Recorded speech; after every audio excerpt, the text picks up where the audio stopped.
हमारे बीच में अयोध्या जी से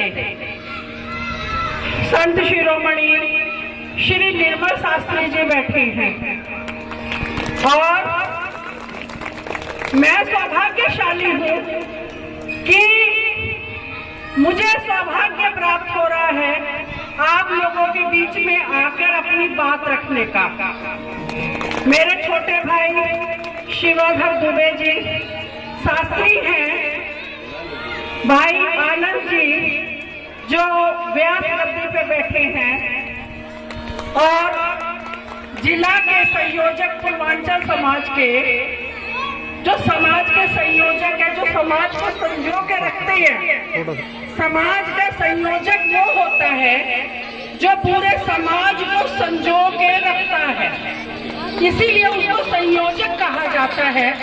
ऐसे ही बहुत ही आदर योग्य मेरे छोटे भाई सुमन झा जी और इस व्यास गद्दी के माध्यम से मैं ये कहना चाहती हूँ कि बहनों में यहाँ आई और ये कार्यक्रम देखा। मैं बहुत ही पुण्य भागी हूँ जो 2023 में इस गद्दी पे आने का सौभाग्य हुआ और 2024 जिस टाइम श्री रामलला जी अयोध्या में विराजमान होंगे, हम लोग एक भव्य कथा पानीपत के अंदर करने जा रहे हैं।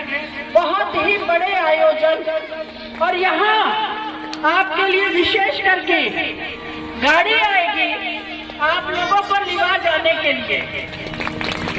आप लोग वहाँ भी जाएंगे, यहाँ बस आया करेगी टाइम से। धन्यवाद आपके।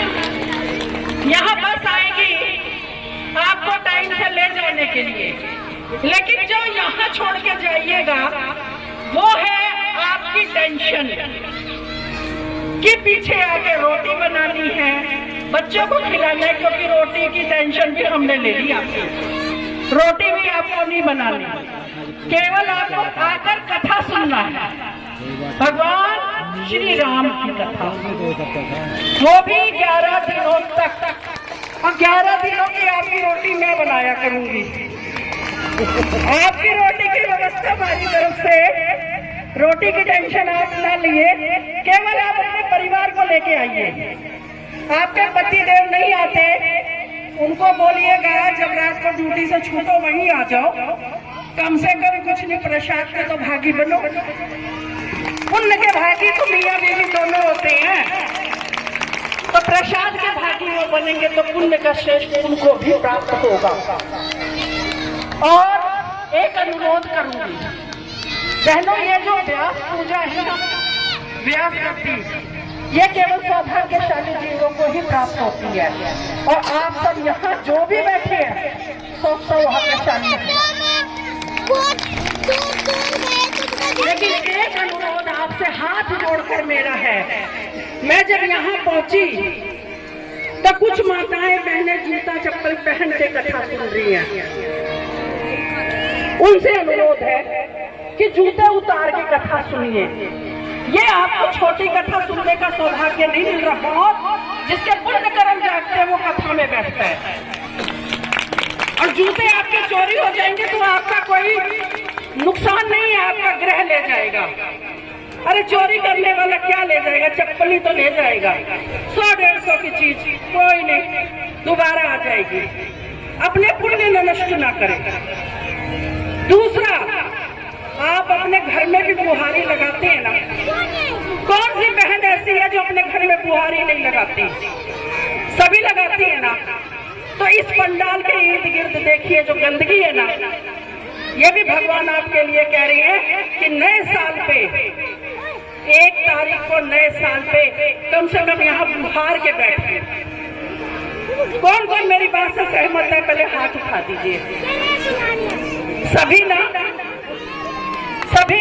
तो कल जो है अगर मैं दोबारा आऊं, क्योंकि मुझे दूर से नहीं आना, मैं पानीपत से ही हूँ, मैं दोबारा आऊं तो कम से कम यहाँ सफाई का भी विशेष ध्यान आप लोग देंगे।